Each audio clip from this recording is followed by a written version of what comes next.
Hola, ¿qué tal amigos? Mi nombre es Emilio Acosta, soy miembro de Venezuela Colonial. Hoy vamos a tener un live súper interesante. Va a tratar sobre la leyenda negra española o antiespañola. Y vamos a tener a un invitado de lujo. Se trata nada más y nada menos que de Iván Vélez. Iván Vélez es un historiador español. Él es de Cuenca, España. Es discípulo del filósofo español Gustavo Bueno, que dejó una gran escuela en México y en el resto de América. Ya se acaba de unir, vamos a pasarle la invitación. Es escritor, ha escrito varios libros. Buenas noches, Iván. ¿Qué tal? Pues muy bien por aquí, desde Extremadura te mando un fuerte abrazo y saludo. Y de verdad encantados una vez más de tenerte aquí en Venezuela Colonial. Eres súper bienvenido y como te dije, un honor. Un saludo para nuestra audiencia. Perdona. Bueno, pues un saludo para vuestra audiencia.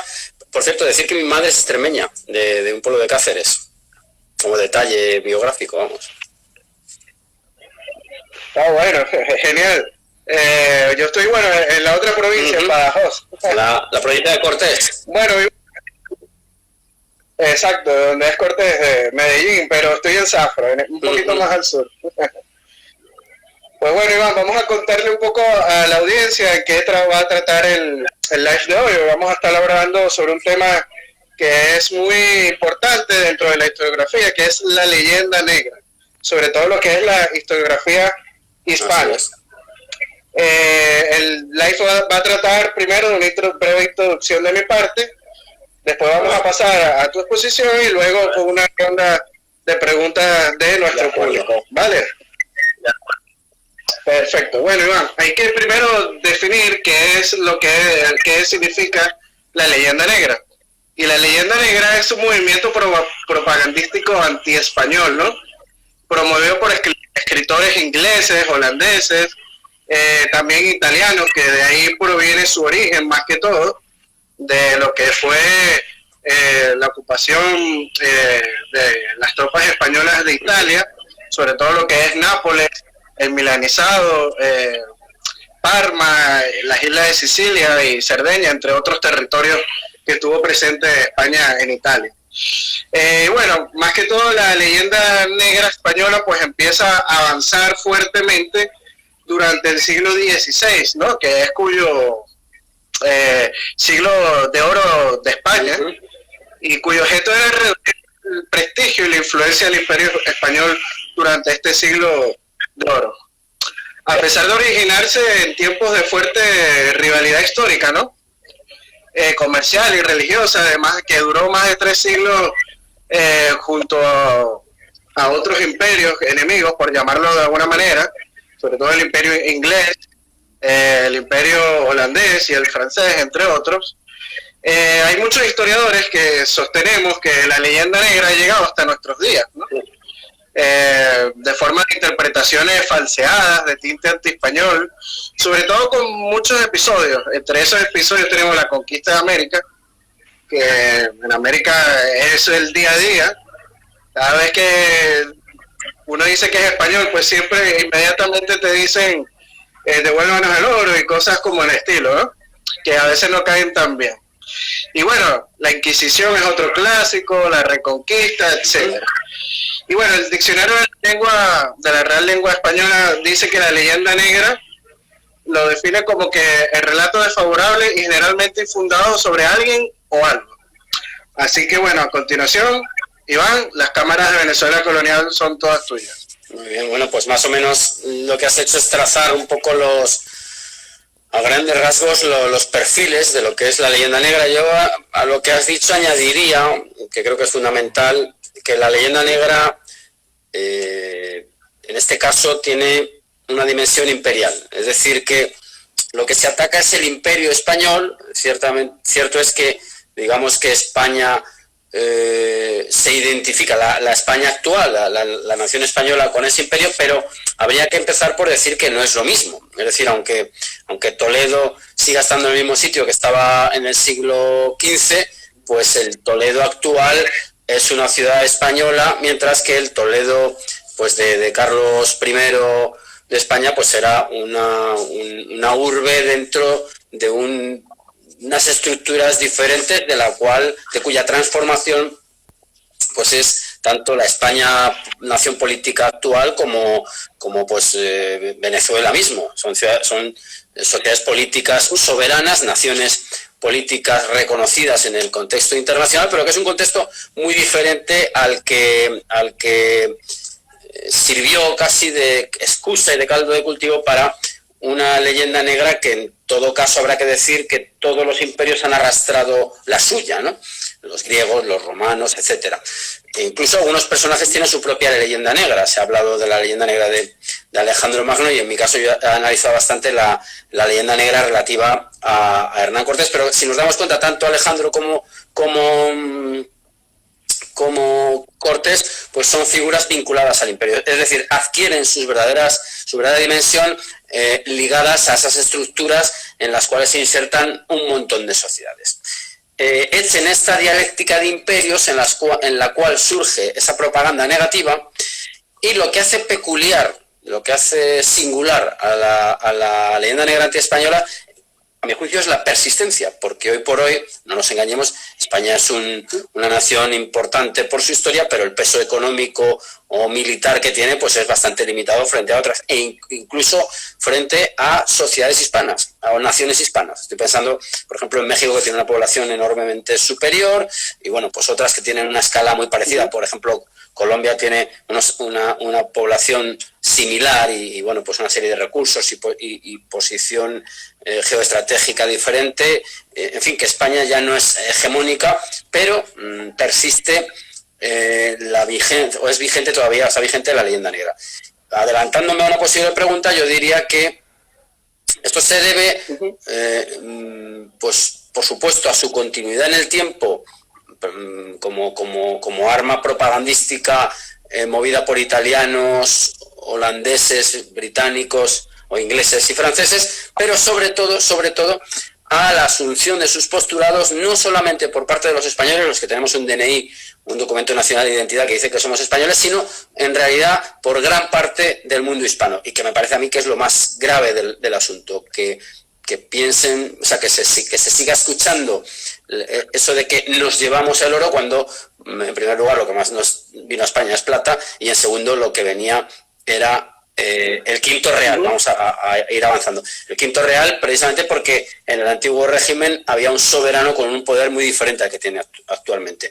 Y si nos damos cuenta, pues las ciudades hispanoamericanas, que digamos que es la manifestación sobre el terreno institucional y arquitectónico del imperio, la puesta en escena, por si se quiere decir de otro modo, pues me imagino que los albañiles que trabajaban y los arquitectos y los que hacían los andamios cobraban su salario. Es decir, que lo que hay es una parte formal de la humanidad construida en torno a las instituciones hispanas a ambos lados del Atlántico. Y para terminar esta primera intervención, esto lo digo yo, pero lo dijeron viajeros como Alejandro von Humboldt cuando se sorprendió de las condiciones y de la escala y entidad de la Ciudad de México frente a ciudades, pues por ejemplo, como la de Madrid, que era el imperio. E incluso Fray Servando Teresa de Mier, que es uno de los espoleadores de la independencia, del proceso de independencia mexicano, cuando fue llamado a la península ibérica para dar cuenta de sus excesos verbales, pues se sorprendió de que Madrid era una especie de villorrio al lado de esa Ciudad de México que él conocía. Eso sería un planteamiento así inicial. Sí, de hecho, el quinto real pues era prácticamente el 20% de los impuestos, sí, ¿no? Inclusive llegó a un 10%, y hay que decir que el 80% de todo el oro que se extraía en las Américas se quedaba en este continente. Por eso es que, como tú bien dices, vemos estas grandes estructuras, como por ejemplo la Gran Catedral de Ciudad de México. Es impresionante que se haya construido bajo el virreinato de la Nueva España, y no solo en México, también vemos en Perú grandes construcciones, en la misma Venezuela, el país que tiene más fortificaciones en América es Venezuela, precisamente. O sea, es una serie de infraestructura, y no solo infraestructura. Humboldt, que bien lo señalaste, dice que un minero de Nueva España ganaba hasta 3 o 4 veces más que un minero alemán de la época. Así es. Ahí vemos las diferencias. Bueno, Iván, quería comentarte que a lo mejor el iniciador de esta leyenda negra en América es el fray Bartolomé de las Casas, ¿no? Que muchos lo consideran que sus crónicas pues suelen ser un poco exageradas, ¿no crees tú? Bueno, no lo creo yo. En primer lugar hay que decir que hay un precedente, que es el sermón de Montesinos, la voz que clama en el desierto, que se anticipa un poco a lo que dice las Casas. Pero podemos acudir precisamente a fuentes eclesiásticas, porque no hay que olvidar que la visión que tiene Fray Bartolomé de las Casas es puramente teocrática. En este caso, la perspectiva que adopta él es por el imperio hacia Dios, cuando nosotros consideramos que lo que acabó ocurriendo fue que por Dios hacia el imperio. Esto es una dialéctica que es compleja y muy interesante, ¿no? Pero es que Motolinía, el franciscano Motolinía, ya en su tiempo advirtió de que las exageraciones de Fray Bartolomé de las Casas, que sin duda denunciaba hechos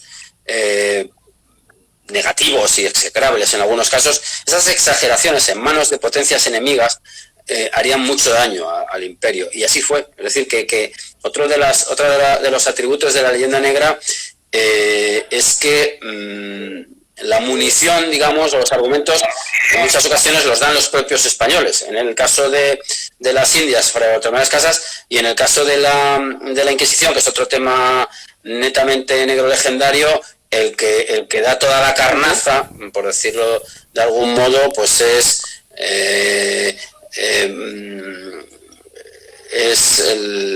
Juan Antonio Llorente, que se me olvidaba el nombre. Es decir, Juan Antonio Llorente, un sacerdote apóstata afrancesado, es el que da unas cifras infladísimas de ejecutados por el Santo Oficio, que evidentemente pues hacen las delicias de la Francia napoleónica, que encontraba ahí un argumento más pues para execrar el modo de vida español, y que en gran medida luego eso se reforzó con la visita de los viajeros románticos, llamados también curiosos impertinentes.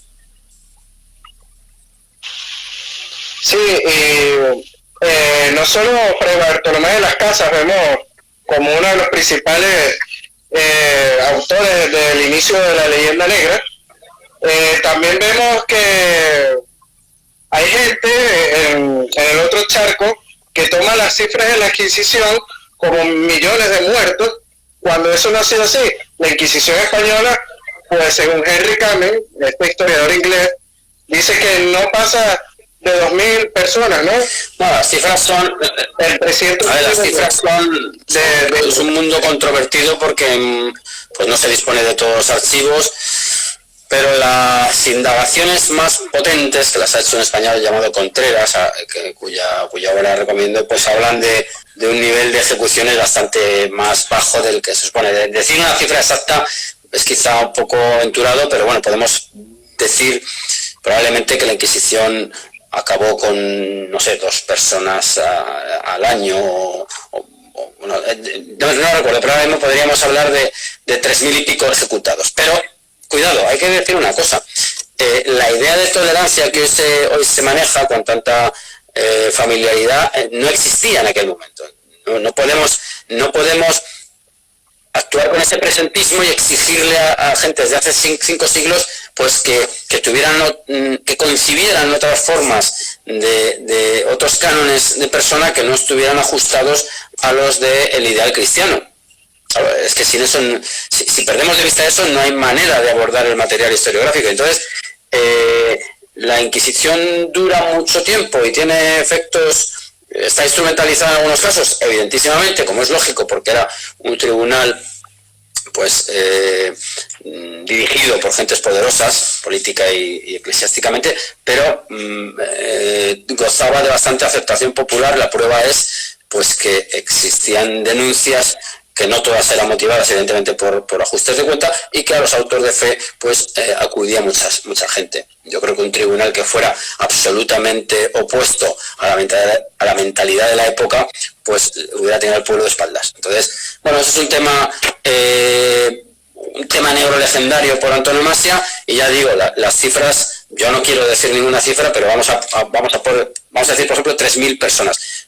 Hablamos de 300 y pico años, y hablamos de un mundo en el cual la justicia secular, la justicia civil, era mucho más dura que el propio tribunal de la Inquisición, hasta el punto de que era preferible ser juzgado por estos tribunales eclesiásticos que por los tribunales civiles. Eso es innegable. Pero además, insisto, o añadiría, hay muchos aspectos en los cuales interviene la Inquisición, y aspectos que, insisto, tienen que ver con el modo de ser de aquellos tiempos. No estoy diciendo que no haya pues conductas condenables, no haya intereses espurios en algunos casos, no haya incluso pues no sea un tribunal pues que se cebó con determinadas personas por su condición, pero bueno, pretender que ahora eso no ocurre pues es ser ingenuos, y ya tenemos el pelo blanco como para no aceptarlo, ¿no? Así es. No, y si nos ponemos a comparar la Inquisición española con otras inquisiciones como la protestante, inclusive la misma italiana, pues las cifras son muy distantes. Se dicen que en Alemania pues murieron más de 300.000 personas por la Inquisición luterana, ¿no? Según datos de algunos historiadores. Inclusive también que la Revolución Francesa también fue mucho más sangrienta en solo un mes que los 300 años que duró la Inquisición española. También hablando de la Inquisición, Iván, es importante señalar que a los indios no se les procesaba la Inquisición porque los consideraban neófitos. Los indios, claro, vamos a ver, es que la Inquisición lo que busca es al falso cristiano. El germen es el problema del judaizante, el problema que se da pues antes del descubrimiento de América, bueno, que tiene siglos de tradición incluso, ¿no?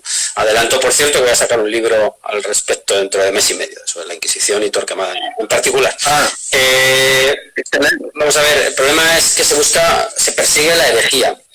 ¿Qué ocurría en el caso del indio? Pues que el indio no había, o sea, el mal cristiano es lo que se perseguía en España, entonces, o en la península. ¿Qué ocurría con el indio? Pues que el indio estaba dejado de la mano de Dios, que es la terminología de la época, entonces no había rechazado en principio la fe cristiana porque era ignorante a la misma, ¿no?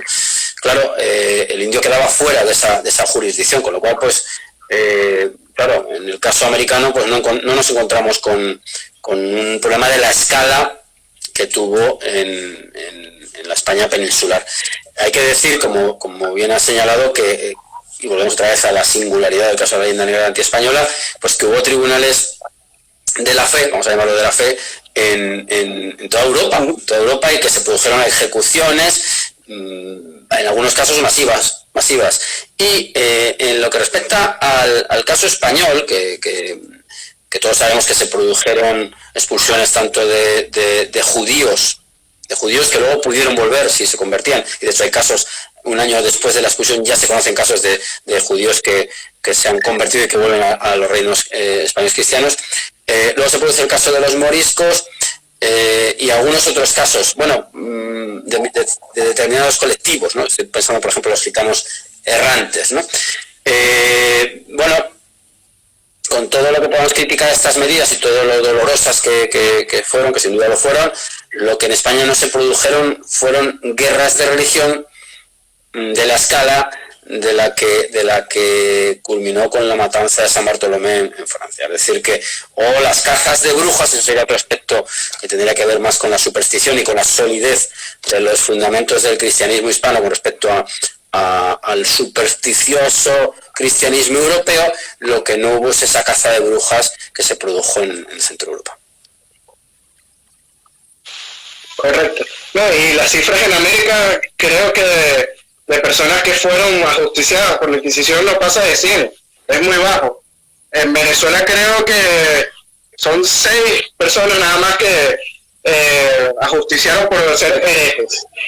Bueno, ya que estamos hablando ahorita de que tocamos el tema de los indígenas, otro punto importante sobre la leyenda negra es el supuesto genocidio español en el continente americano.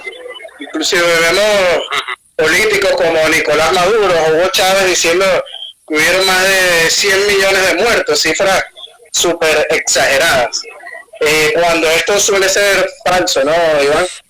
Nicolás Maduro, que me imagino que nos estará viendo, tendría que demostrarlo, que nos enseñe los censos poblacionales antes y después, y tiene que haber una diferencia de 100 millones. Bueno, eso es una cosa completamente... aparte de los 100 millones suelen ser, es un dato que gusta en cuanto a los exterminios, lo digo por otros asuntos que la gente adivinará, ¿no? Los 100 millones de muertos. Vamos a ver, para que se produzca un genocidio tiene que haber una intención de eliminación de un colectivo concreto. Y aquí entonces chocan dos posturas muy encontradas. Vamos a admitir que los españoles llegan a las Indias con el único propósito de explotar a la población indígena para buscar oro. Vamos a suponer que es eso, aunque eso encajaría mal, pues por ejemplo encajaría de una manera imposible con la existencia del Colegio de Santa Cruz de Tlatelolco en México, por ejemplo, que era para hijos de la nobleza indígena. No tiene sentido. Pero imaginemos que se va a eso, a explotar completamente a todos los indios. Bueno, pues entonces si tú los vas a explotar, no tiene sentido que hagas un genocidio, me parece a mí, porque te estás acabando con esa masa explotable, eso por un lado. Y por otro lado, si vas a exterminar, pues no sé cómo vas a servirte de esa masa. Es decir, que lo mires desde donde lo mires, no tiene ningún sentido. Vamos a ver, ¿hubo mortandad? Por supuesto que la hubo. Cuantificarla es muy difícil. Si es muy difícil cuantificar los muertos, los ejecutados por la Inquisición, que es una institución completamente llena de burocracia y de papeleo, o sea, los archivos siguen estando al alcance de la gente, y de hecho yo invito, por ejemplo, a que la gente visite el archivo histórico provincial de mi ciudad natal, de Cuenca, porque hay un archivo de Inquisición extraordinario, además a cargo de una excepcional persona como es Almudena Serrano Mota. Ya digo, el problema del exterminio de la población indígena no existe. Lo que existe es en cuanto a las cifras, una mortandad importante producida por las epidemias. Pero fíjate, en tiempos coronavíricos como el actual, ¿alguien puede acusar a otra sociedad de dirigir un virus sin tener ella misma una forma de protegerse? No tiene sentido. Por otro lado, volveríamos otra vez a insistir en lo que hemos dicho anteriormente. Si tú quieres explotar a la población, no tiene sentido desencadenar una especie de suerte de guerra bacteriológica, que es como se ha presentado en algunas ocasiones. Es decir, que eran enfermedades, eran epidemias, y en el caso de la conquista de México se ve perfectamente que afectaban tanto a los aliados como a los enemigos. Afectaba tanto a los tlaxcaltecas como a los mexicas. Digo esto pues porque lo que hay que acabar es con la imagen idílica y abstracta y falsaria del indio en abstracto. Lo que había era un mosaico, de hecho muchas veces, y me repito, ¿no?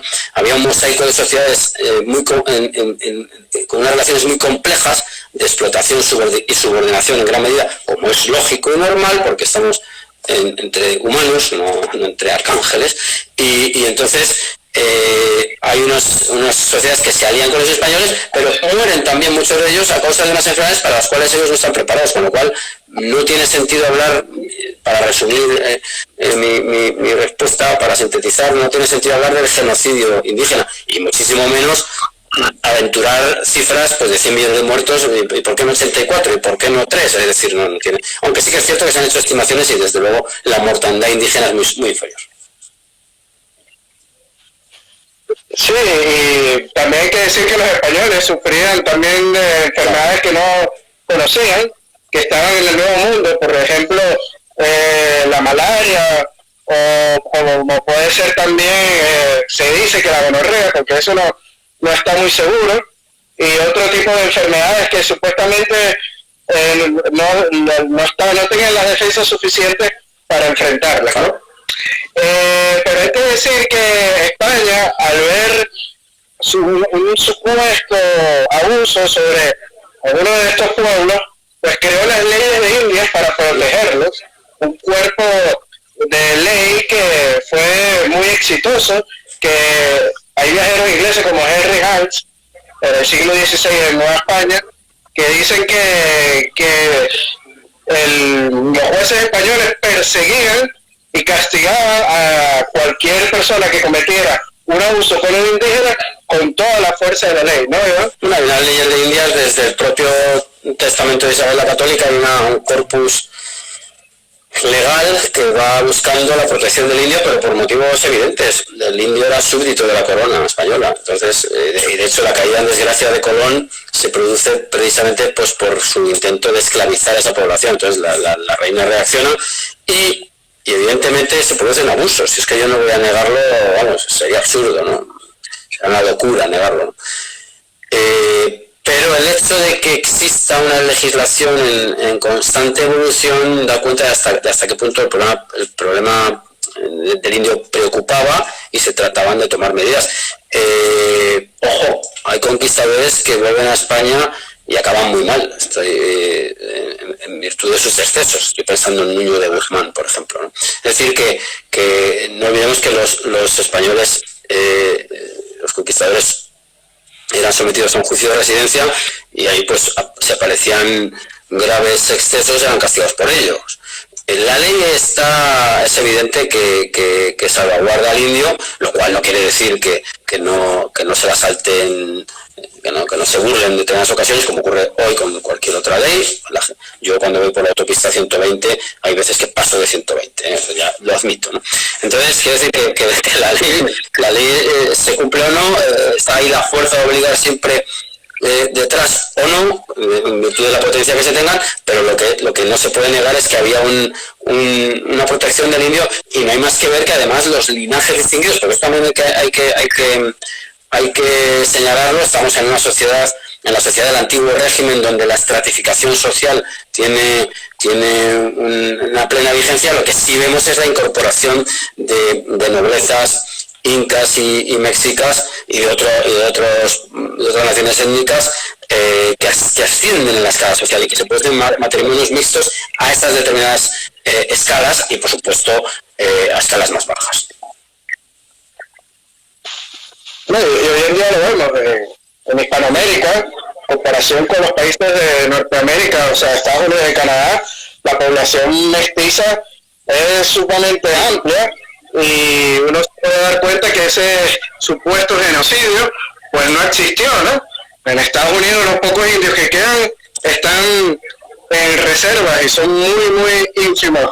Tal vez los que vemos suelen ser mexicanos, que es lo curioso del caso. Pero bueno, hablando también de las leyes de India, la protección a los indígenas, la supuesta esclavitud, que el indígena, según las leyes de India, no podía ser esclavo, pues hay otra leyenda negra que es bastante curiosa, que es la esclavitud, ¿no? Se le suele achacar al Imperio Español como un imperio esclavista que sometía a la raza africana, cuando vemos que la esclavitud pues era algo que ocurría en todos los imperios y en todos los rincones del mundo, inclusive los indígenas la practicaban, en los aztecas, en los mayas, los incas, etcétera, y que era algo común en la época, y España más bien no se dedicaba al comercio de esclavos como lo podía hacer Portugal o los ingleses en aquella época, ¿no? O los portugueses, o incluso algunos italianos, algunos genoveses en concreto, ¿no? Sí, la esclavitud es una cosa que condenamos desde luego, pero se condena desde hace relativamente poco tiempo, históricamente poco tiempo, ¿no? Había esclavos en las sociedades prehispánicas. De hecho, en las crónicas las crónicas de la conquista de México hablan de cómo algunos señores de aquel cosmos de naciones étnicas y de sociedades étnicas marcaban a sus esclavos de alguna manera muy concreta, como se ha marcado al ganado, o se sigue marcando. En España había esclavos negros, y en España se hicieron también esclavos indios, pero era algo que se prohibió en reiteradas ocasiones, y que en muchos casos, en algunos casos, por ejemplo de la conquista de México, que es el que más conozco, la G de guerra con el que se le marcó en la mejilla a los indios esclavizados era en virtud de su rebeldía, la G de guerra, porque se han rebelado contra el señor natural, que es el rey, ¿no? Entonces, bueno, estas son las coordenadas históricas en las que se ha desarrollado la historia de la humanidad hasta hace 4 días. ¿Es desagradable? Sí, desde luego, nadie puede estar orgulloso o puede estar de acuerdo con esas prácticas, pero insisto en que hay que contextualizar. Y has dicho bien, el comercio de esclavos en gran medida era un monopolio de estas potencias. Cierto es que en el 19 hubo esclavistas españoles, concretamente, singularmente, muchos de ellos catalanes, algunos de ellos incluso, pues, antecesores de el mundo lazi que pretende el robo de la región catalana al resto de los españoles. Bueno, y hay que comentar también que, o sea, el esclavismo, que es repudiable, pues fue mucho más suave en el Imperio Español que en los otros imperios. Por ejemplo, a los esclavos se les solía dar días de fiesta cuando los santorales, que eso no ocurría en Estados Unidos, por ejemplo, o inclusive se le daba manutención y salarios a algunos esclavos, y hay reales cédulas que se les daba la oportunidad de comprar su libertad. Es así, y en otros imperios no vemos esas leyes que protegían a estos esclavos. De hecho, las leyes españolas, pues, si un esclavo recibía maltrato, podía denunciarlo y pedir el cambio de amo. ¿No? Lo que había era un contexto católico que favorecía ese tipo de tránsitos. Sí, es así. Hay inclusive derechos que se le dieron a personas de color, por decirlo de alguna manera, como la Real Cédula de Gracia al Sacar hizo Carlos IV, ¿no? De que podían ocupar cargos públicos. Eso en un país anglosajón es imposible. Además, vemos el caso muy increíble como Juan Latino, que fue profesor de la Universidad de Granada. Imagínense un caso de eso en Inglaterra o en Alemania en aquella época. No, imposible, claro, eso no se ha dado en el mundo anglosajón, no se ha dado a ningún negro dando clase hasta hace 4 días. Casi podríamos haber sido alumnos nosotros, ¿no?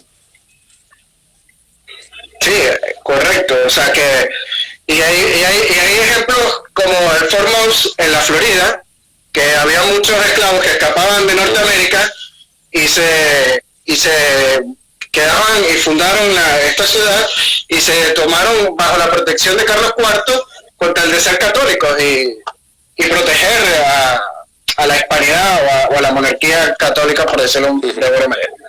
Bueno, otro punto importante de la leyenda negra, Iván, es la supuesta corrupción de los pueblos hispanoamericanos de herencia española, como si en otros lugares del mundo no existiera la corrupción. ¿Qué opina de este supuesto herencia española sobre la corrupción? Opino que es una estupidez.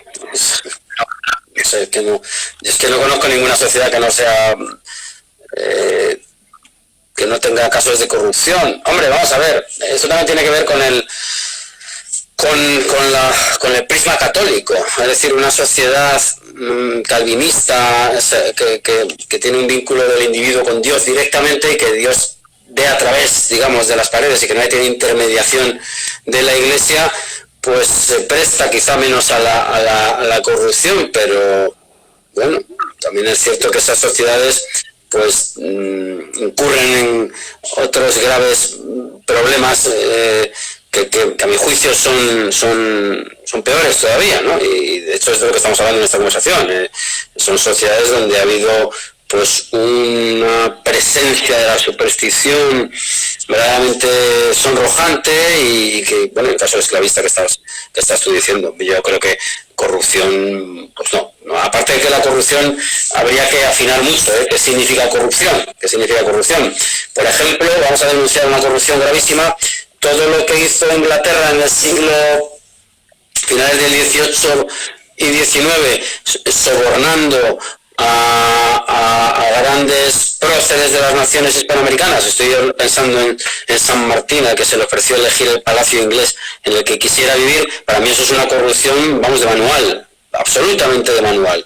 Entonces, el gran corruptor, o los grandes corruptores del Imperio Español, pues son, por ejemplo, las logias masónicas, haciendo estúpidos rituales que son una especie de parodias acomplejadas de la liturgia católica, y todo este sistema de sobornos, y llevarse, como se llevaron, grandísimas cantidades de las reservas monetarias de lo que fueron luego unas naciones que ya nacieron con esa descapitalización. Entonces, para mí eso es un auténtico caso flagrante de corrupción, que yo invitaría a todos aquellos que nos estén viendo hoy desde la América hispana, que investigaran estos procesos, porque no porque yo tenga especial interés en erosionar la imagen de algunos prohombres de estas sociedades, sino porque hay que ajustar la realidad y disolver en gran medida esos mitos que tuvieron sentido en la construcción ideológica de otras naciones, pero que echen cuentas también de los resultados.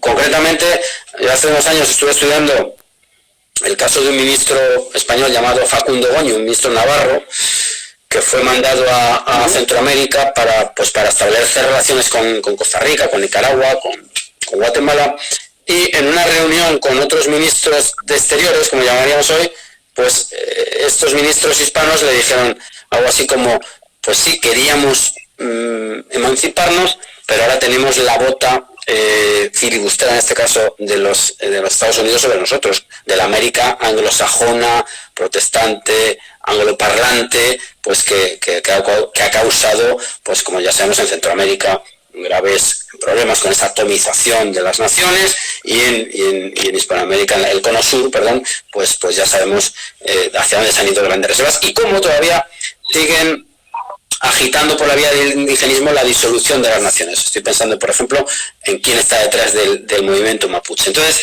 en fin, yo creo que hay que hacer una gran labor crítica, no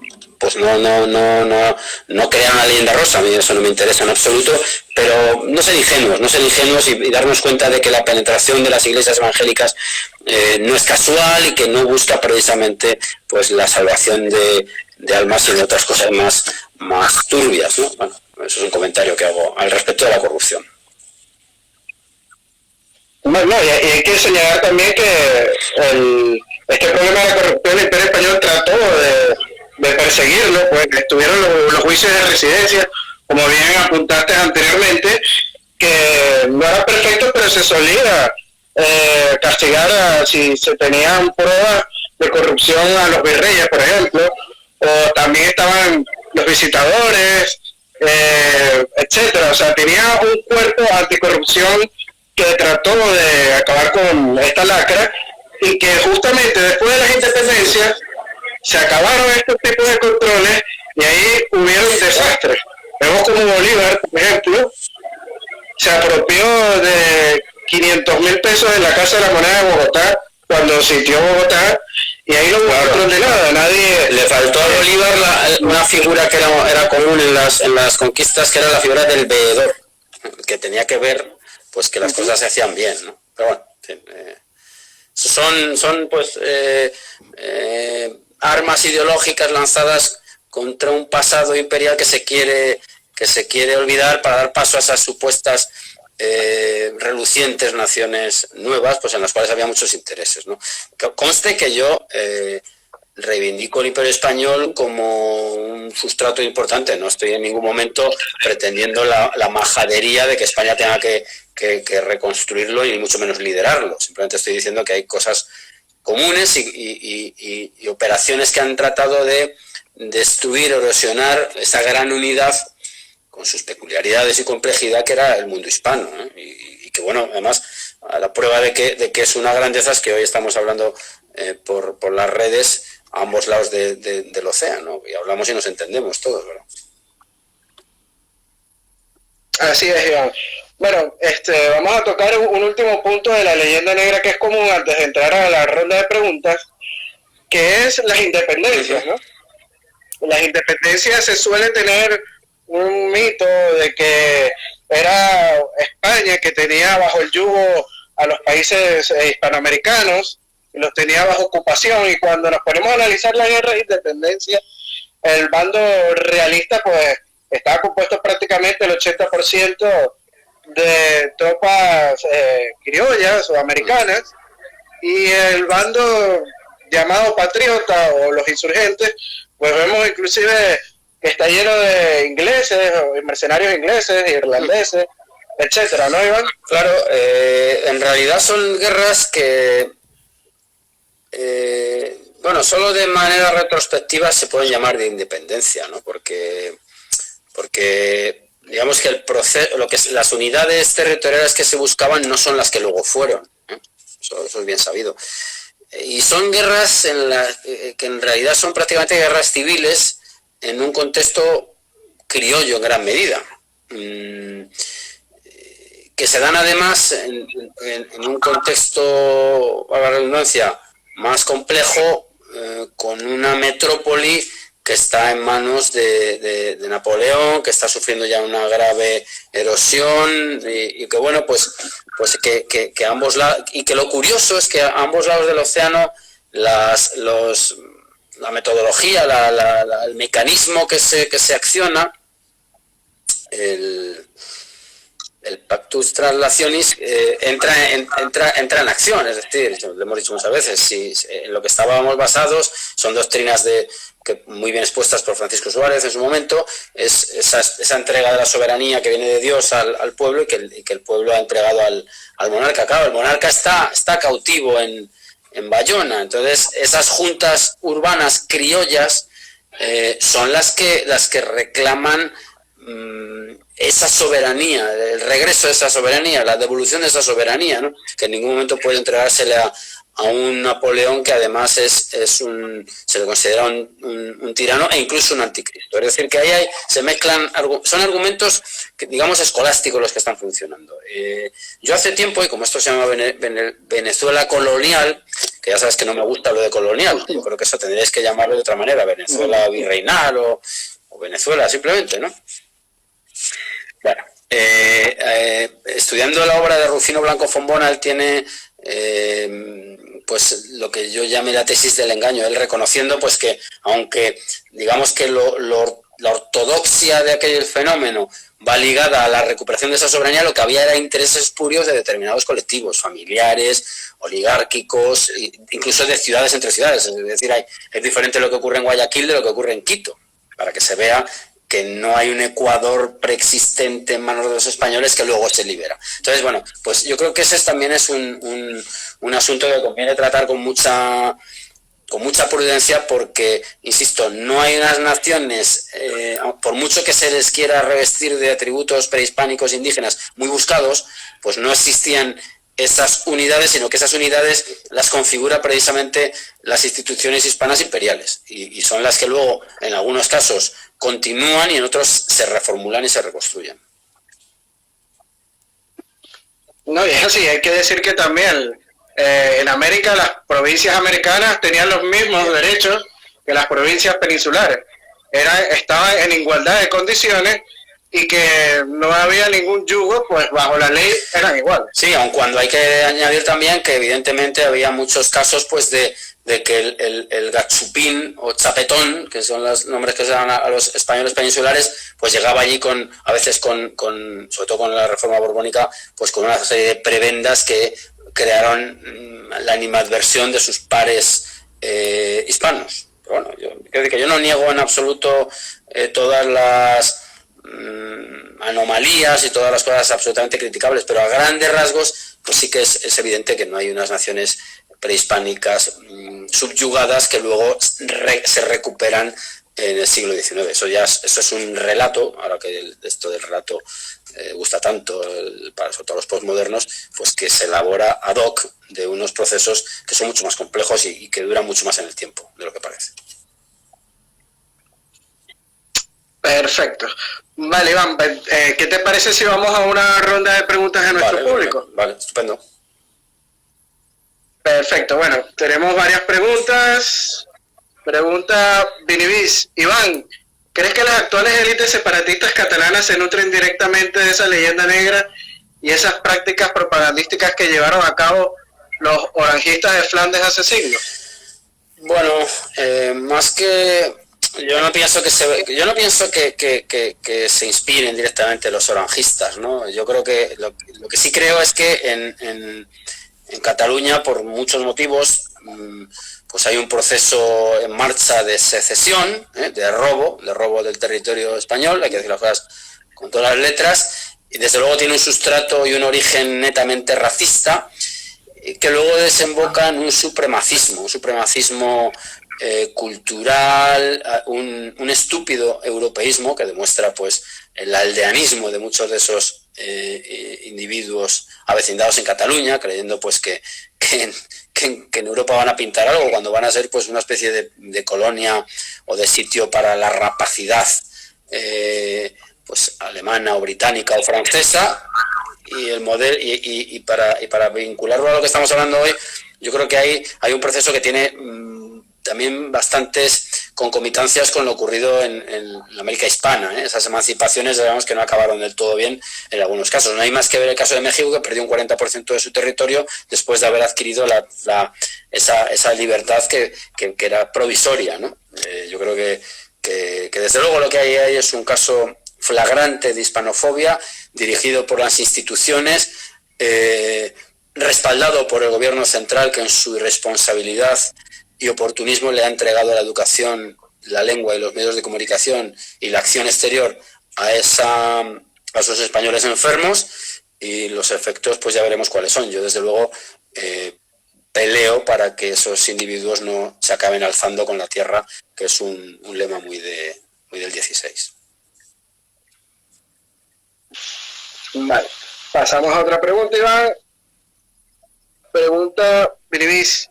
¿Creen que el tema de la leyenda negra está en auge y cada vez hay más gente que, gracias a los libros como los de Iván, Iván tiene un libro que se llama Sobre la leyenda negra, se dan cuenta de esta gran farsa que nos separan como hermanos? Es un tema que va en auge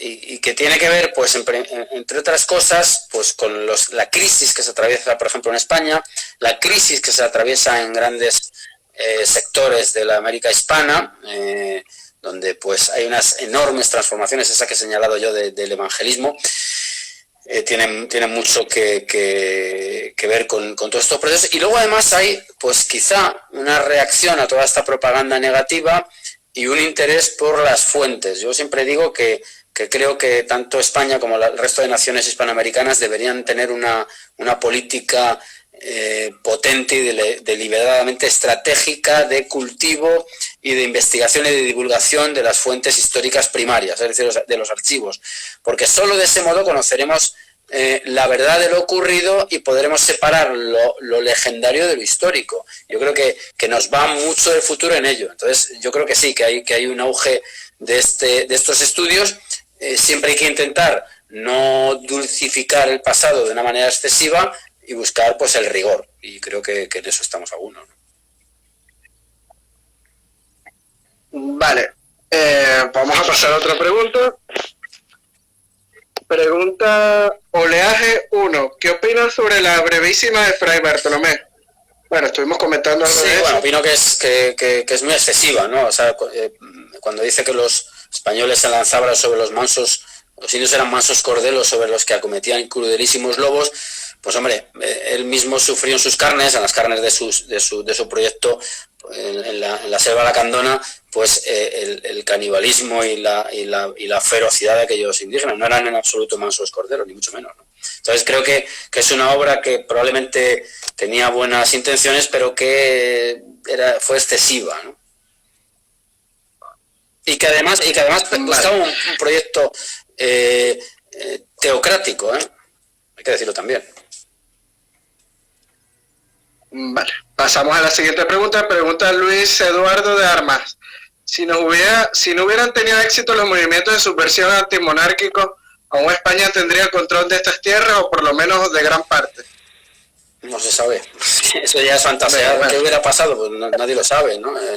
Hombre, el conde de Aranda propuso algunas reformas que no se llevaron a cabo, pero bueno, la historia es la que es. No se trata de llorar por la leche derramada, sino ver qué se hace en el futuro. Ya insisto que en ningún momento voy a plantear una especie de restauración, ni muchísimo menos, ¿no? Pues pasó lo que pasó. Lo que hay que hacer es aprender, y como hay procesos abiertos con ciertas similitudes, pues que la experiencia sirva para algo, creo yo. Vale, ya nos quedan 10 minutos. Pregunta George, ¿qué opina de la leyenda amarilla que a principios del siglo XVIII tendió a identificar a España con lo exótico, un oriente en occidente? Eso está muy bien. Bueno, esa es una especie de transformación y ahí lo que se produce, ya lo hemos citado así de pasada con los viajeros impertinentes, es pues creer que España, pues por sus condiciones, pero tiene que ver mucho con su historia, pues es un país exótico. Y claro, eso en realidad de algún modo ya se estaba viendo en las primeras críticas que se hacen en Italia con los españoles, porque claro, con los españoles va gente, van conversos, van judíos que se han convertido al cristianismo, van moriscos, es decir, hay una mezcla peculiar, y entonces lo que se dice en Italia es que los verdaderos cristianos, los que no tienen impurezas, son ellos frente a estos de dudosa sinceridad. En el siglo XIX, pues sí, lo que se produce es, bueno, incluso antes, ¿no? Incluso hay viajeros como Stefan Bates, me parece que se llamaba, en la época que vienen con Carlos I y ya hablan del exotismo, ¿no? Claro, el exotismo depende desde qué coordenadas, ¿no? Es exótico o se deja de serlo. Claro, yo siempre he dicho que en el siglo XIX era un viaje a lo exótico de bajo coste venir a España frente a viajes como el que pudiera llevarte a Egipto. Bueno, pues sí, aquí había un sustrato arquitectónico musulmán, etcétera, etcétera, y desde el prisma de viajeros curiosos impertinentes, como les llamaban, como Teófilo Gautier, pues veían la huella morisca en todos lados, hasta el punto, y lo siento por el PNV, de que ya en el País Vasco él veía ya aromas moriscos, lo siento, lo decía él, no lo digo yo. Vale, vamos a pasar a la última pregunta, ya nos quedan 5 minutos. Pregunta Cantabria, subguión ESP. ¿Por qué la leyenda negra española ha resonado más que otras propagandas similares en otros imperios? Bueno, yo creo que es por la asunción de la misma por parte de los afectados. En el caso americano, para romper esos vínculos inequívocos con la península, pues hay que considerar que los españoles han usurpado una serie de reinos y luego pues añadirle una simbología que está todavía presente, ¿no? en las repúblicas actuales, ¿no?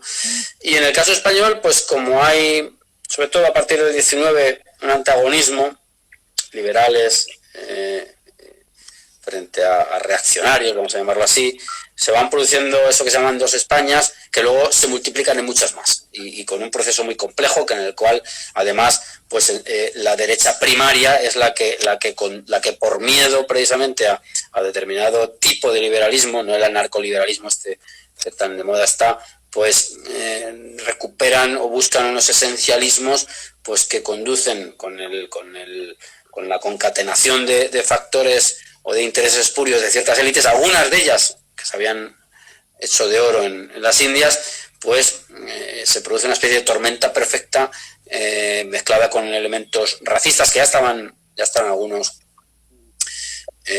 preexistentes en el pasado. Estoy pensando en las leyes de ideología universal, por ejemplo.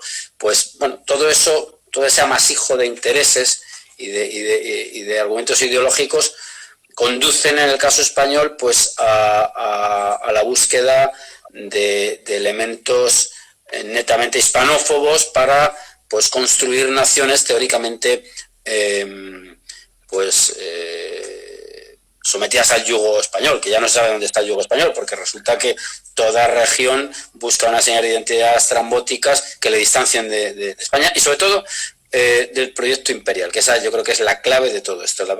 Cuando se habla de leyenda negra hay que tener a mano siempre el vocablo imperio, porque está íntimamente vinculado en este caso.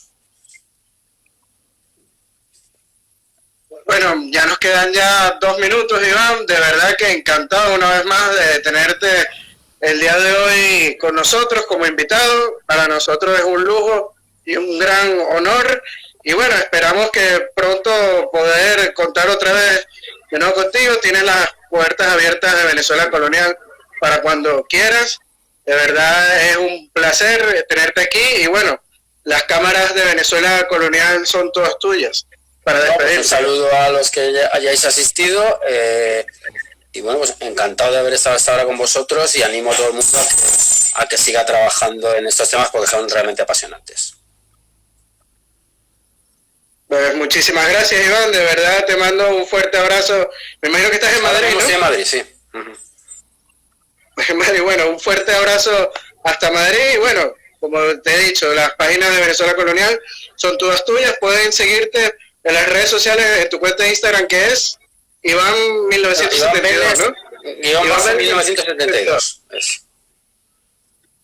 Correcto. Y tus libros los pueden conseguir, tanto sobre la leyenda negra, el mito de Cortés, la conquista de México y la Nueva España, por Amazon, ¿no? Amazon, en cualquier plataforma, o en el librero de la esquina, que estarán los hombres deseando vender algún librito. Incluso hay un último libro, voy a hacer un poco de publicidad, Nuestro hombre en la CIA, que reconstruyó bastante la acción norteamericana de configuración de la España autonómica, federalista y europeísta que padecemos. Así que el que quiera, pues que le eche un vistazo y sea riguroso en su juicio. Bueno, muchísimas gracias, Iván. Una vez más mando un fuerte abrazo y que pase buenas noches. Hasta una próxima oportunidad, Iván. Hasta luego. Adiós. Adiós.